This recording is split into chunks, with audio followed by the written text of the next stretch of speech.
আল্লাহ রাব্বুল আলামিন পরিষ্কার ভাষায় বলেছেন নবী মারা যাবেন। কোরআনে এসেছে মারা গিয়েছেন, এই কথা কেউ যদি দাবি করে কোরআনে আছে সে মিথ্যা কথা বলতে পারে। এটা তো অসম্ভব। এরকম কথা বলাটাও একটা কেমন যেন মনে হয়, একটা বোকামি ধরনের হয়ে যায়।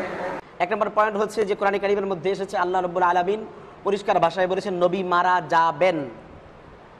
কোরআনে এসেছে মারা গিয়েছেন, এই কথা কেউ যদি দাবি করে কোরআনে আছে সে মিথ্যা কথা বলবে। মারা যাবেন এই ওয়াদা করা হয়েছে। হাদিসের মধ্যে রাসূল করিম সাল্লাল্লাহু আলাইহি ওয়াসাল্লাম জবানে বলেছেন, জি আচ্ছা, হাদিসে রসুলের জবানে মারা গিয়েছেন এই মর্মে কোনো হাদিস অসম্ভব। রসুল মারা যাবেন এই কথা এসেছে। মারা গিয়েছেন হযরত আবু বকর সিদ্দিক রাদিয়াল্লাহু তাআলা আনহুর বক্তব্য এবং পরবর্তীতে উম্মতে মুসলিমা সাহাবায়ে কেরামের ইজমার দ্বারা প্রমাণিত।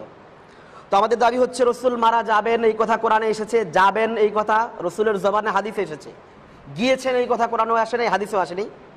সাহাবায়ে কেরামের ইজমার মাধ্যমে এবং পরবর্তীতে মুসলমানদের ইজমার মাধ্যমে প্রমাণিত রসুল মারা গেছেন। উনি একটা কথা বলছিলেন যে কোরআনে আল্লাহ বলেছেন মাইত, মরে যায় নাই, মরে যাবে, মরে যাবে বলা হয়েছে, মরে গেছে বলে নাই।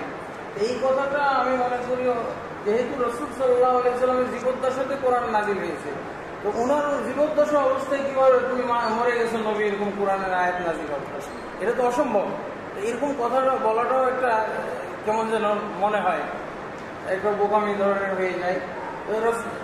এটা রাসূল সাল্লাল্লাহু আলাইহি ওয়াসাল্লামের উপরে কোরআন নাযিল হয়েছে, আর ওনার উপরে এরকম আয়াত তো হইতে পারে না তুমি মরে গেছে।